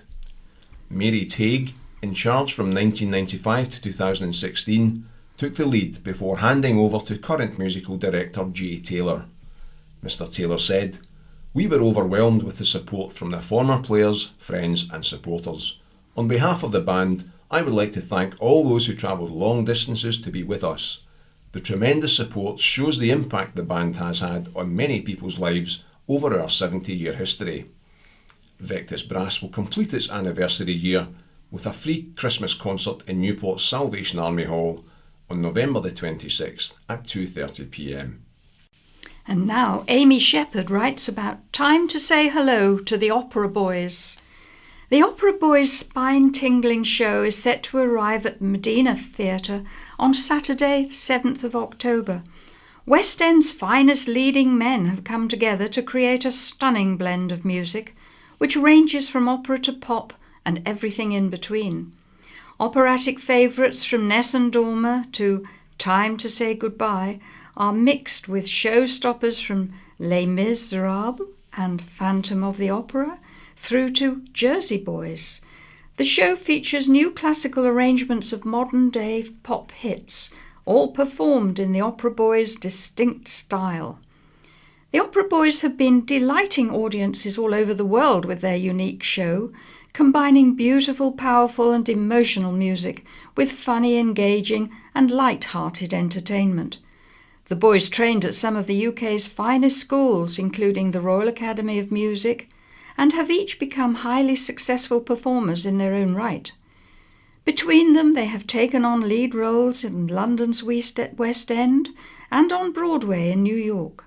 They have performed as backing vocalists to some of the world's biggest superstars, including Russell Watson, Robbie Williams, Tom Jones and Elton John. Together, the boys have delivered their show all over the world and in recent years have been invited to perform at many prestigious events, including the 10th anniversary of the world's most famous cruise ship, Cunard's superliner Queen Mary II, and the maiden voyage of P&O's largest cruise ship Britannia, launched by Her Majesty Queen Elizabeth II. Tickets to the show at Medina Theatre cost £18.50 per person. For more information or to book your seat, call the box office. The show starts at 7:30 p.m. And another item of brass band news, joy as band plays in final. Shanklin Town Brass Band travelled to Cheltenham at the weekend to represent the island in the National Brass Band Championships of Great Britain. The band became the first Isle of Wight band to make it through to the national finals after finishing third in the West of England regional final held in Torquay earlier this year. In Cheltenham, the band was competing against 19 other regional qualifiers from across Britain. Up against strong competition, the band was placed 15th. Musical director Malcolm Lewis was delighted with the band's performance and felt it was due reward for all the hard work they had put in during rehearsals. He said the band was going through a steep learning curve and the experience gained at Cheltenham would be an invaluable boost for the band's future confidence. And now by Emily Pearce, an article headlined Sense of Place with a Taste of Satirical Steel. From feral goat defenders to pork pie purists, comedian Mark Steele is no stranger to unusual local characters. His award-winning Radio 4 stand-up show, Mark Steele's in Town, has seen him notch up a fair few curious encounters as he travels the country, learning about the people, places and local legends that characterise our towns and cities. After breakfast at the garlic farm, there were garlic sausages, bread, mushrooms, everything. Fantastic! The county press caught up with Mark ahead of his show at Ventnor Winter Gardens on Tuesday to find out what he thinks about the Isle of Wight. Turns out his trip started on a somewhat acrimonious note because of a Ventnor versus Sandown row between locals. This one woman said Ventnor was the best town and said Sandown was a despicable hole, laughed Mark over a cup of tea at Ventnor Botanic Garden. We were in tears. What a start to the show. It's a good thing people love laughing at themselves because insulting the locals is a big part of Mark's show. But how does he manage it without upsetting people? It's like a best man speech and it has to be real. It's amazing how you can get a sense of a place in just a few days, he said. Not everyone takes it well, though. The Isle of Man was the worst. I said, "It's great to be in a place that's dedicated itself to the thriving global industry of fiddling tacks." And it went silent. Then they booed. This wasn't Mark's first visit to Ventnor. It was during a family holiday he made his stage debut, in all likelihood at the Winter Gardens. "I went up and told these jokes I'd copied from the telly. It must have been awful. I enjoyed it, but I don't think anyone else did," he said. Recorded for broadcast in December, the show itself was riotously funny.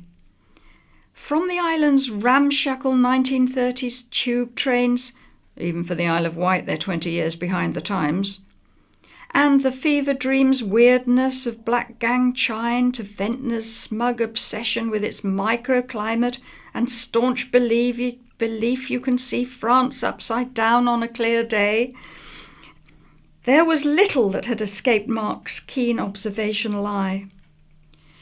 Topical cracks about the overpriced ferries, closed roads and the floating bridge farce were met with cheers, although Mark was more interested in quirkier local news reports of oven fires, squirrel-related MOT failures and clumsy horses. There was an honorary mention for the County Press letters page and its idiosyncratic missives about worryingly powerful hand dryers, and banning kids from visiting the mainland. Despite the island's lack of escalators, though, and Ventnor's truly outrageous hills, what kind of sadist builds a chest hospital in Ventnor? It turns out Mark loves the island. It's beautiful and enigmatic. You have to make an effort to get here, he told the audience. You don't need a tunnel. You're an island. You think like an island, and that's a good thing. Imagination, that's what it's about. It was a sweet tribute, and it was hard not to feel touched by Mark's obvious affection for the place. But then he mispronounced Knighton. So that's all for this week. It's goodbye from Stephen and from Linda. This is Chris Kane. Isle of Wight Society for the Blind is running the short story writing competition again this year. Here's a reminder of last year's winning 3 categories. First White Christmas Since by Sandra Singleton. Read by Edana Minghella. The boat rocks and sways gently in the December breeze. Nobody seems to notice. It's packed, buzzing with happy chatter, laughter, and the chinking of cutlery hitting china. White Christmas by Lily Venables. Read by Robert Glenister. Blankets of glistening pristine snow line the streets, untouched by human hands. The winter sun gleaming off the icy trails. Snowflakes continue to fall. A Christmas Surprise by Freya Blamey. Read by Katie Manning. 24th of December 2016. Peter Smith lived alone in a small bungalow in Wootton, at the top of a hill on the Isle of Wight, away from the hustle and bustle of the town. For more information, visit our website www.iwsb.org.uk. Good luck. This is the BBC. This is In Touch, the magazine programme for people like me who are blind or partially sighted. I'm Peter Wight. Thanks for downloading this week's edition. Good evening. Tonight, the prize for persistence. We hear from the man whose requests for treatment for his failing sight were being ignored. Hear what he did next. And what makes an accessible banknote. If they must put markings on them, that's up to them. It doesn't bother me whether they're there or not, to be honest. I think they're essential because it is too much like the 5 not to have a tactile clue on it. And after all, 95% of blind people don't actually read Braille. 2 of our listeners get their hands on the new tenner. But first, Chris Thorley is a man who doesn't take no for an answer. He has the eye condition myopic CMV, which means he has to rely on his peripheral vision, and objects can often appear to be very blurred. The central vision in one eye went when he was 22, the other eye is now failing. He was being treated with the drug Lucentis, but when the injections he had for that stopped working, Chris asked his ophthalmologist about changing to an alternative treatment, Eylea. They agreed it was worth a try, but as the medication isn't licensed in England by NICE, the National Institute of Health and Care Excellence, they'd have to put in an individual funding request to Chris's local clinical commissioning group, the North Staffordshire CCG.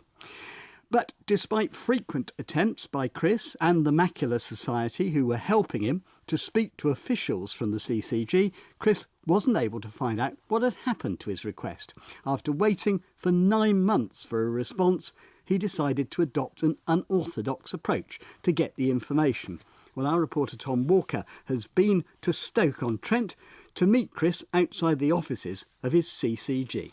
The application went in and we waited patiently. So that was October 2016, and believe me, we waited patiently. My advocates, the Macular Society, would get in touch or try to get in touch with the local CCG and the local eye clinic on occasion to find out where I was in the process, but we never really got any real answers. Did you get nothing at all from them? Not really, no. Nothing to speak of, no. So eventually, come July, Rosalind Napper from the Macular Society rang me and said, we can't really find out where in the process you are. So that is really when all the fun began. So you waited 9 months, nothing happened, but then you decided to take things into your own hands? Yeah, most certainly did.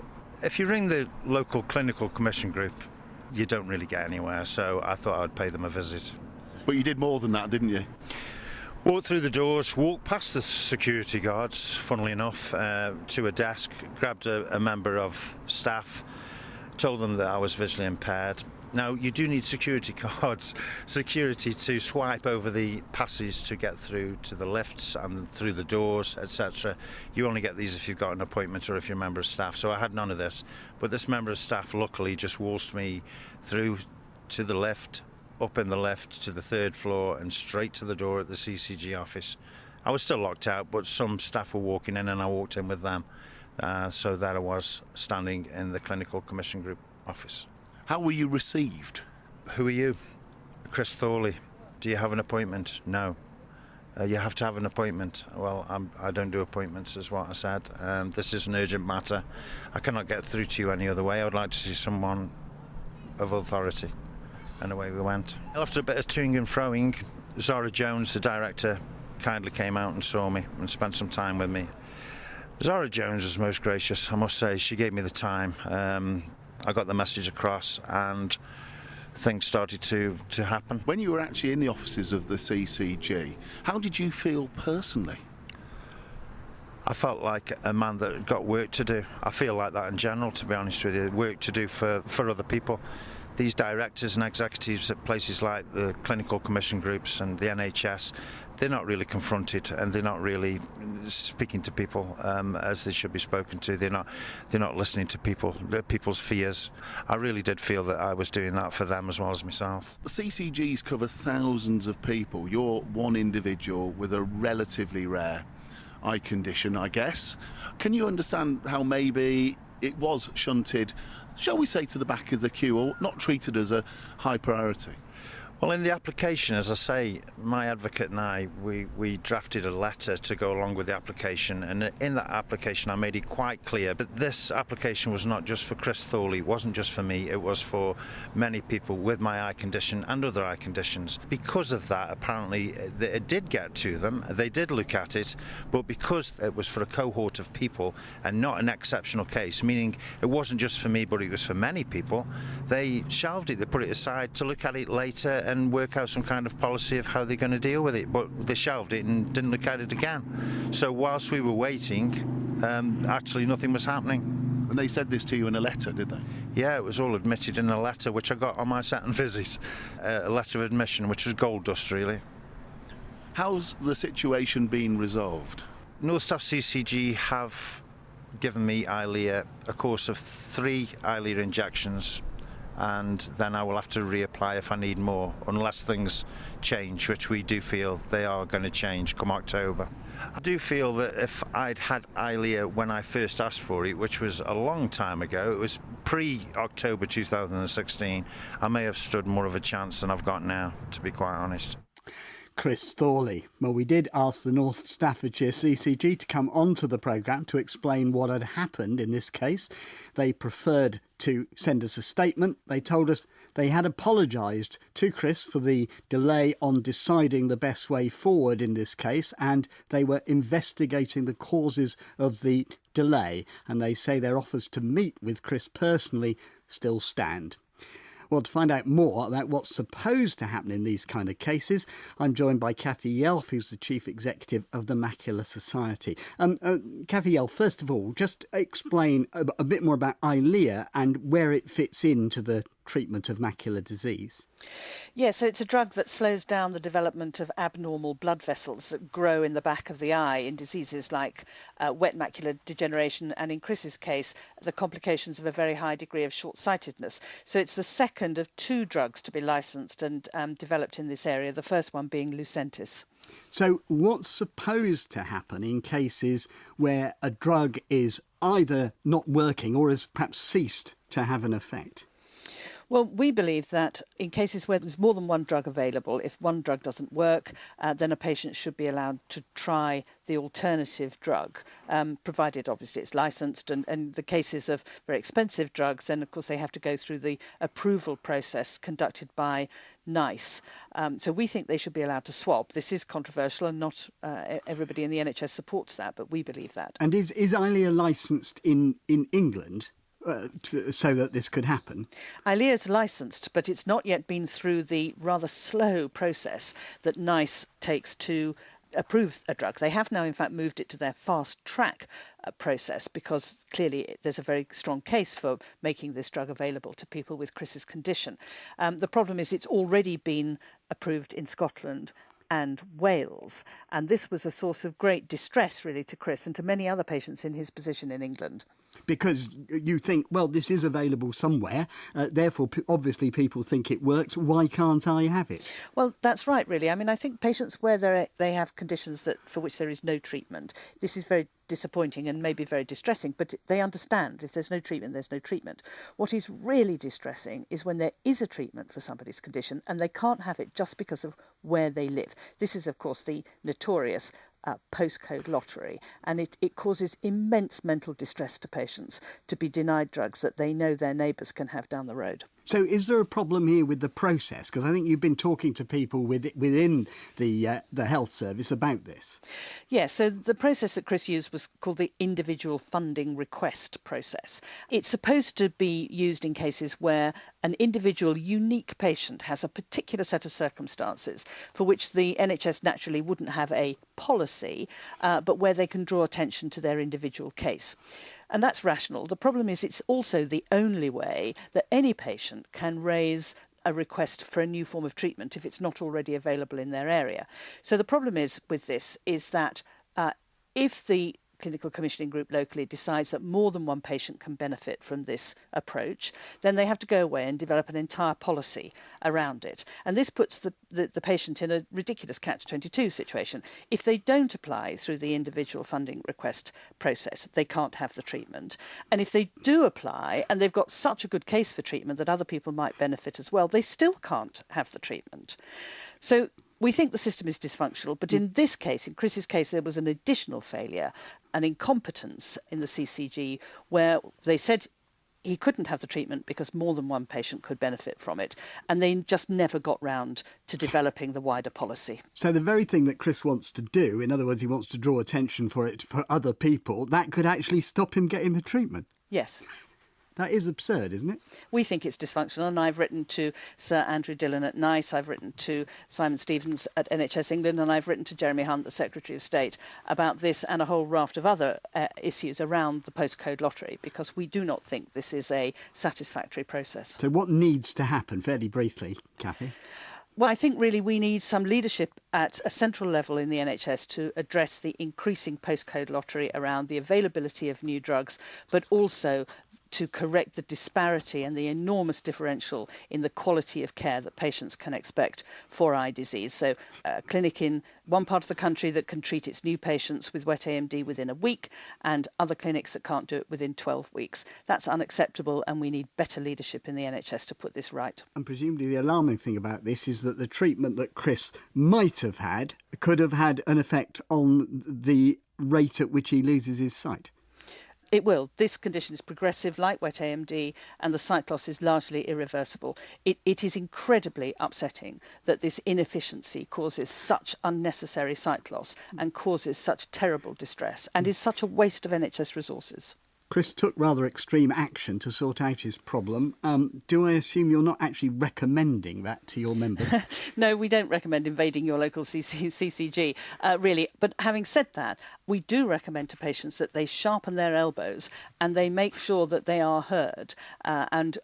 Clearly we are willing to help wherever we can with that via our helpline and our advocacy service. But sharp elbows is what you need in the NHS these days.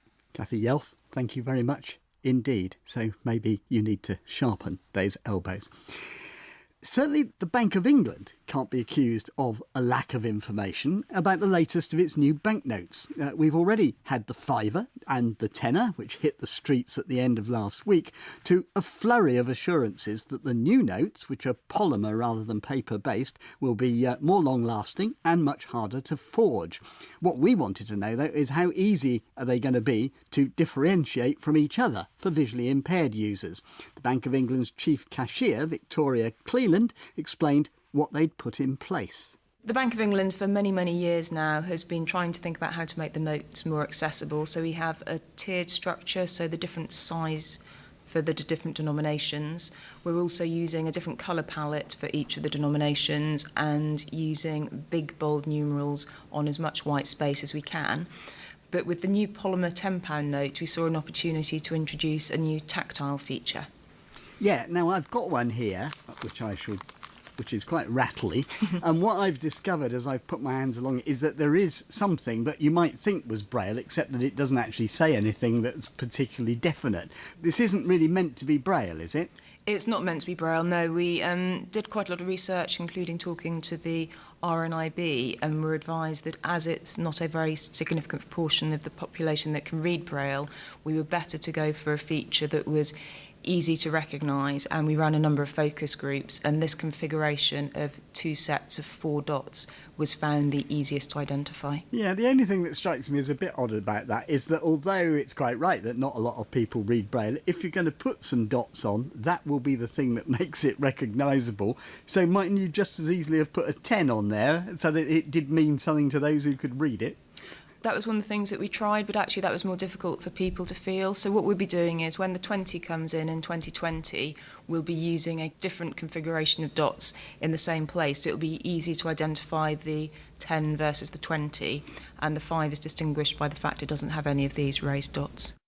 Victoria Cleland from the Bank of England. Well, we asked blind consumers Jeff Long and first Hazel Dudley to come into our studio to give the notes the finger test. It reminds me of the fiver straight away, and I can immediately feel that there is a tactile on one of the corners. So how about you, Jeff? Same texture as the fiver. Yeah, the tactile is obvious. There are 2 little, I suppose you can call them dots, feel a bit like Braille letter G's, actually. And yeah, it's instantly recognisable. I actually wouldn't know whether it was any bigger than the fiver, not just by a casual... No, me neither. I wouldn't. No, I felt these a little while earlier. My first instinct was that it is bigger, and it is, in fact. See, I reckon I might very well go on using the size test and kind of putting it between my fingers, which is what quite a lot of blind people do, because that kind of paper, I'm not sure it's going to scrumple up the way that paper notes do. I normally do it by width, in my hand, a width, and I can tell a tenner. I'm not sure whether I would know, especially after a good evening out, whether this was bigger or not. But the tactile... That would give it away, wouldn't it? So obvious that you're not going to be in a danger of mistaking it for anything, I don't think. One thing that struck me, I'd be interested to know what you both think about this, is, I mean, the tactile marking doesn't mean anything, does it? I mean, no, it does. Actually, I was going to make that point. It actually does not mean a thing, excepting, well, we've put a tactile marking on it. I don't know what it is or why it is, but it does. Jeff's right. It looks like two G's. And I don't think it matters that it doesn't mean anything. The fact is it's instantly recognisable and it's obvious. And probably because of what the note is made of, it'll stay there. Unlike you two clever clogs, actually I didn't touch it straight away because it is right on the end. So if I didn't know it was there, I think it might take me a little while. I mean, clearly once people have had these in their hands regularly, they'll know where to look. The first time you encounter the note, maybe you might take half a second to find it, but as you say, once you know where it is, and the first time you do anything, you do it slightly cautiously. Usually. But then you know what? It's a new note, and we all know it's a new note. So therefore, the first time you get it, you'd examine it, wouldn't you? Explore it a bit, aren't you? Jeff, you actually were involved in the consultation on this, and one of the reactions that we did get after we looked at the fiver was people saying they're very like receipts, and people were telling us they were getting them mixed up with receipts. I've never got a fiver mixed up with a receipt. You are a Yorkshireman. Well, I am a Yorkshireman, but that means I'm even more careful and notice things. But I wouldn't personally mistake it for anything else. And what about the markings, Hazel? Do you want them to say anything, or are you perfectly happy with the two apparently meaningless G's? If they must put markings on them, that's up to them. It doesn't bother me whether they're there or not, to be honest. I think they're essential because it is too much like the 5 not to have a tactile clue on it. And after all, 95% of blind people don't actually read Braille. So it wouldn't matter what the marking was. But then I haven't seen it against a fiver, you see. If I'd seen it against a fiver and I thought, oh no, that was too similar, then I might say something different. If it's a little bit wider, I would just a little bit, Hazel, keep it somewhere different. I don't think, well, you say that, but if your wallet's full of notes, Oh, well, lucky you. Jeff Long and Hazel Dudley squabbling over a £10 note. I think that's happened a few times before. Do tell us about your early experiences of the new note and also about your attempts to get medical information. You can call our action line on 0800 044 044. You can email in touch at bbc.co.uk or click on the Contact Us link from our website. That's www.bbc.co.uk/in touch, and you can get the podcast of tonight's programme from the website as well as signing up for others. That's it from me, Peter Wight, producer Cheryl Gabriel and the team. Goodbye. This is Chris. And this is Pauline. Reading out the questions for the client consultation survey. This is advanced information in order to give you more time to consider your responses. Client consultation. Established in 1895, the Isle of Wight Society for the Blind, IWSB, is one of the oldest independent charities on the Isle of Wight. We are inviting clients and prospective clients to have their say and identify their priorities in a consultation exercise that will help determine Isle of Wight Society for the Blind future plans and activities.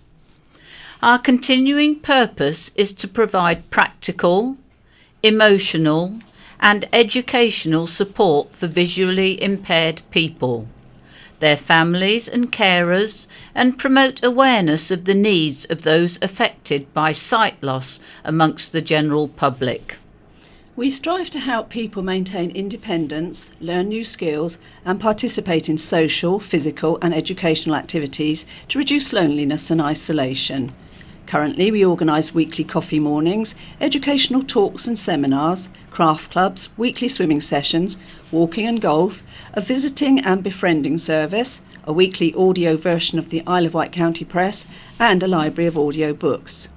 To help ensure the services we provide in the future meet the needs of our existing and potential clients, the Society will use the survey to guide and develop our strategic plans. With your help, we can ensure that our resources are targeted wisely to meet your needs. Thank you very much for participating in this survey. Your feedback is invaluable in guiding our future. Do you currently use any of the services supported by the Isle of Wight Society for the Blind? Your answer is either yes or no. If you answered no, please go to question 3. If you answered yes, please rate how positive each have on your well-being under the following. And the headings are not applicable, not at all, slightly positive, moderately positive, very positive, extremely positive. This is Strollers Walking Group, Dolphin Swimming Group, Millbrook House Weekly Coffee Morning, Bembridge Monthly Coffee Morning, Knighton Monthly Coffee Morning, Freshwater Monthly Coffee Morning, Owls, Millbrook House, meeting with guest speaker, Knitters and Natterers Social Group at Millbrook House, Striders Walking Group, Talking News, Audio Library, Newsletter, Millbrook House Resource Room of Aids and Equipment for the Visually Impaired, Millbrook House Braille Document Production, Millbrook House as a point of contact for information for the visually impaired, Isle of Wight Society for the Blind Volunteer Home Visit Service, opportunities to volunteer for IWSB, the Golf Group and the 10-pin bowling group. Please rate how positive an impact the following services might have on your well-being if IWSB were able to coordinate them for clients. As with our existing provision, the Society covers any general administrative, organisational costs and room use at Millbrook House. Categories are, and we'd like you to say not at all, or slightly positive, moderately positive, very positive, extremely positive. Age-appropriate exercise classes such as yoga. Other sport or activity taster days.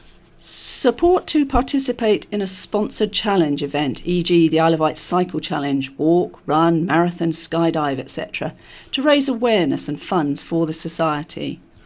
Craft taster sessions. Monthly food and drink tasting group with sessions at Millbrook House. Monthly food and drink tasting group with sessions at other venues.